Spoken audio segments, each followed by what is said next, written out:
Hi, welcome to NAB 2026. I'm here with my guest, Alex Martin with DVG. Alex, how are you doing today? I'm doing great, James. Thank you for having me with the fireside chat.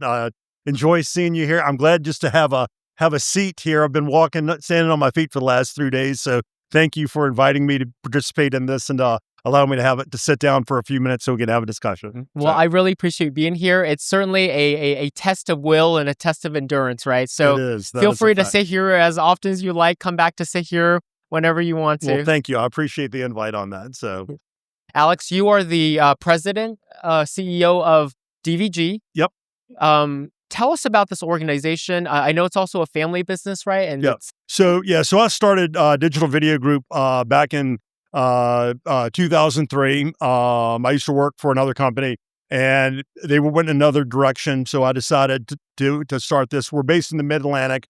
The company's grown over the years. We originally had done like a lot of NLE and that base. Then we got more into studio work, systems integration, and now we have offices in Richmond, Virginia, the DC metro area, the Carolinas. But our footprint is really national. We work with a lot of station groups. We do projects, on both sides of the coast. We got projects going on in California right now. So we're basically a design build company. So I call it more of a boutique style than some of the larger systems integrators. And we do more, I would say, bespoke almost projects. So what we like to do is sit down with our customers, trying to figure out what they want to do. And we represent a lot of different manufacturers, including Ikan, which you guys are a great partner to deal with. And we love everything that you guys have, lighting, cameras, everything. So we like to partner with our customers and help go in and design a facility just for them. So we have different manufacturers we work with, different aspects of it, where it's camera, lens to lens, production switchers, routers. And again, that's essentially what we do. We design it, we build it, we support it after the fact. So that's what we do. So informative, Alex. NAB broadcast industry, we're slowly moving towards IP workflows. Yep. As you're building out control rooms for your television customers and corporate customers, are you seeing that movement towards IP? So say 2110 or some of the other options that's out there in terms of beyond standards, baseband. Yeah, so we're still doing a lot of baseband. It really depends on the customer and the support. Some of the systems we're doing, I'm going to call them hybrid. So it's standard baseband, SDI, but there's also a 2110 component to it, or a backbone.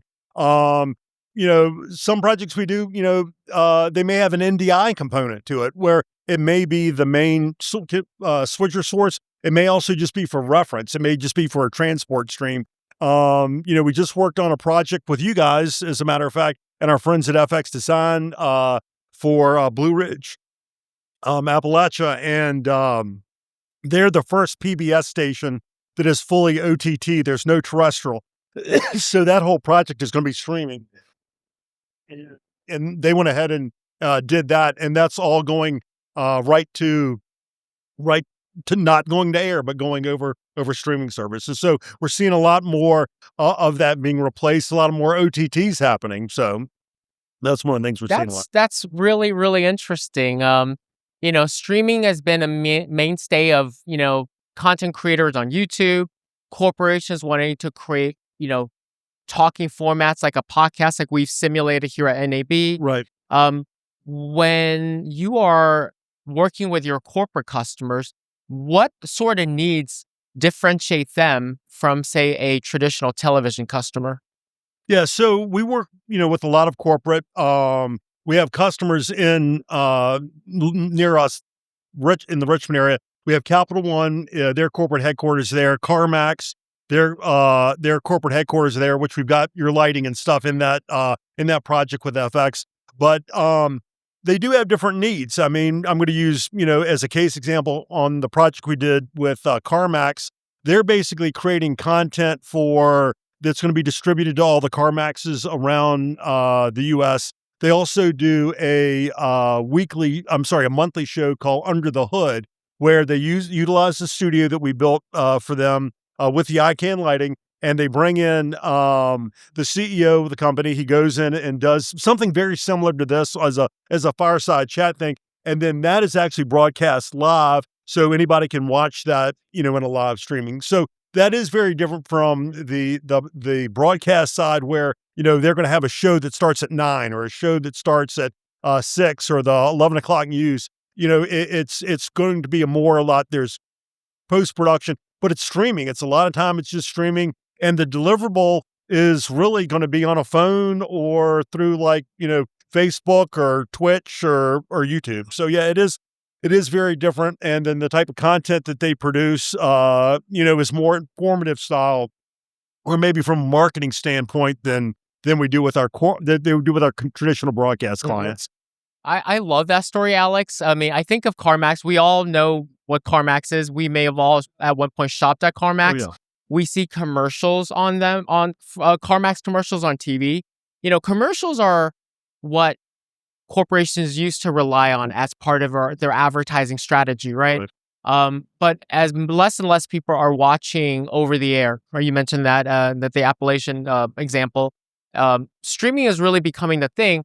And in addition, the way people consume content has changed from a very scripted and basically what you imagine a commercial to be, to something like this, where it's it feels more genuine, off the cuff. It's not scripted, right? Oh, yeah. You and I will have the conversation we're going right now is we plan a little bit of it, but all this is just happening in real time. This is just us talking, and and if you look at the traditional broadcasters are starting to do this. They're starting to put in some podcast studios. They're just doing some OTT stuff. But I mean, look at look how successful things like Joe Rogan's podcast is. I mean, millions and millions of people are watching it. And this is what they're doing. They're sitting, in a small studio having a discussion like this. And it's really, and it also is delivered on multiple mediums. I mean, because a lot of people watch it, a lot of people just listen to it. Yeah. So it's a brave new world that we're entering in. That's for sure. Yeah. Yeah. Things are changing fast. Corporations are adopting some of this kind of podcast, there's more video being brought in-house, which is really exciting. I think it's an addressable market, right? We have traditional television that is where it is in our market, but for Ican we're seeing just a tremendous amount of growth at the corporate sector. Yeah, wanting to do formats like these. And granted, these projects are smaller, but there's many, many, many more of these projects, right? We came to NAB this year. We built a drop ceiling above us instead of a traditional pipe and grid, because we wanted to highlight to our customers that. I didn't even notice that. That's a great idea. Yeah. We wanted to highlight that, you don't have to rip out your infrastructure for a purpose-built room. You can take an existing office or maybe a medium-sized conference room with a drop ceiling. Right. Integrate our PoE lighting, which is low voltage. Yeah, that's a fantastic product, by the way. That makes just so much sense. Yeah, and because y'all are using the Netgear switches for that, and that's a fantastic idea to pull the one cable for everything to control the lighting. Yeah, that was a really smart move on y'all's part. Thank you so much. And customers are affirming that with just how popular these products are and how many more places we are able to bring a truly a professional broadcast like setup with 3-point lighting techniques from the ceiling, but doing it in without having to rip out the ceiling with pipe and grid, without having to pull permit and seek a new electrician permit. So we're enabling corporations. We want to be a company that enables every facet of broadcast and content creation, right? We do a lot of business with the call letters, as you know, through you and through FX. We also want to enable a lot of corporations that would perhaps never even start to produce content to be able to produce content.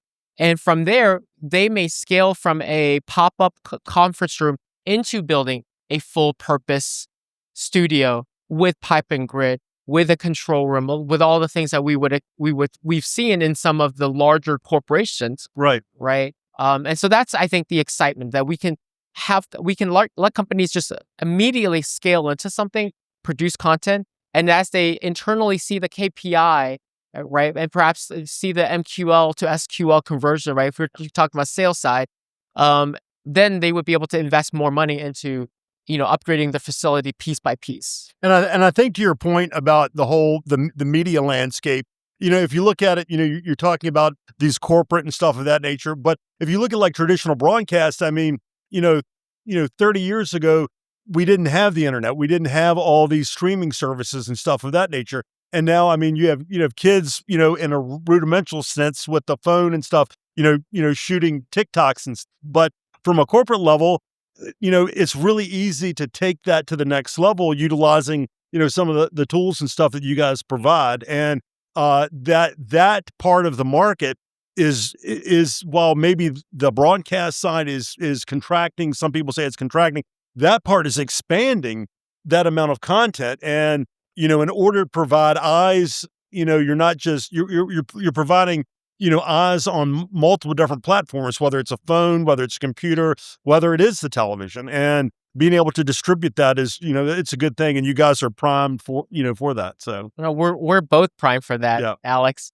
One anecdotal piece of information I received recently, and one where I'm going to really dig into and maybe perhaps get some bigger survey report, is that some companies are saying that this, organic in-house earned media type format with podcast is their best internal rate of return, IRR, as it pertains to marketing, right? All the ways that we're spending marketing, including being at this trade show. Oh yeah.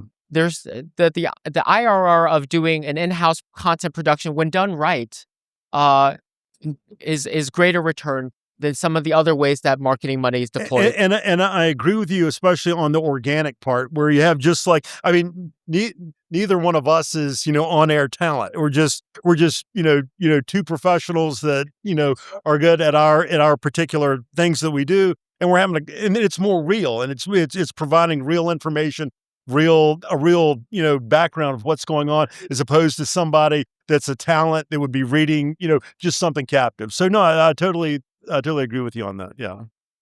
Last question, Alex, and I really appreciate your time with us today. Every NAB feels similar, but yet every NAB feels different. NAB 2026, what have you seen, or what do you hope to come out of the show with this year?